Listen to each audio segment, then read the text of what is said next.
Leaders. Vaccine economics. A bigger dose. The world is not spending anywhere near enough on a coronavirus vaccine. Consider the following thought experiment. If you fail to eat a pizza within an hour, you will die from hunger. What do?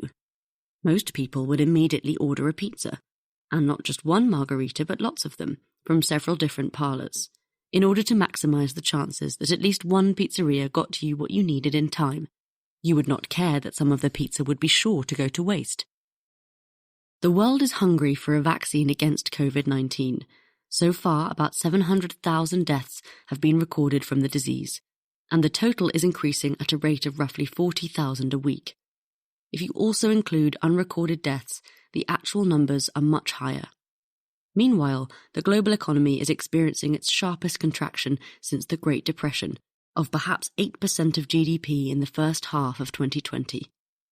In the face of this catastrophe, scientists look likely to produce a vaccine much faster than almost anyone could have predicted at the start of the pandemic. Yet global efforts to manufacture and distribute vaccines do not measure up. A mere $10 billion or so has been devoted to the cause, the equivalent of ordering one pizza, rather than the several that are needed. The figures are murky, but on a rough estimate, the world has bought about 4 billion doses of COVID-19 vaccines for delivery by the end of next year, which is in theory enough to give half the planet one dose. In practice, however, far fewer people will secure protection from the disease. Some of the vaccines in production will fail to get regulatory approval, and a potential candidate that reaches a large-scale clinical trial, as several have, still has a 20% chance of failure. Others will be approved but may not provide full protection. They may not be suited to the elderly, for instance, or they may stop people dying from COVID-19 but not from passing it to others. Other vaccines will require more than one dose in order to be effective. Because of these contingencies, even those countries such as Britain and America that have bought more than 2 doses for each of their citizens have still not bought enough. Instead of seeing unproven vaccines as an extravagance, the world needs to think of them as an insurance policy.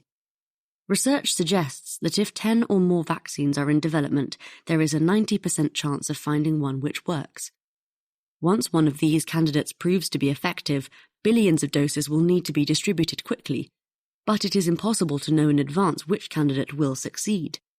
Governments should therefore help pharmaceutical firms produce vast quantities of a range of different vaccines, ideally numbering tens of billions of doses in all, long before regulatory approval is or is not granted. The winning vaccine could thus start to get to people quickly, even as doses of failed vaccines might be thrown away unused. That may seem deliberately and needlessly lavish, yet even boosting vaccine funding tenfold to $100 billion or more, in line with the most ambitious proposals, pales in comparison with the $7 trillion which governments across the world have spent or pledged since the pandemic began in order to preserve incomes and jobs. The real extravagance would be to wait until a successful vaccine candidate emerges before rushing to boost production. In terms of the economic output that is saved, to say nothing of lives, it would make sense for the world to spend as much as $200 billion on bringing forward an effective COVID-19 vaccine by just 1 week. For some, the prospect of such a heavy investment raises fears of vaccine nationalism, in which rich countries outspend poor ones in an attempt to corner the market for their citizens.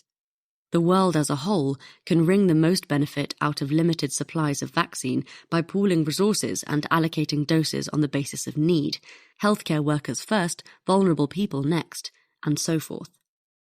Around 80 countries are interested in such a deal. Unfortunately, however, politicians in some countries with manufacturing capacity are likely to put their own people first.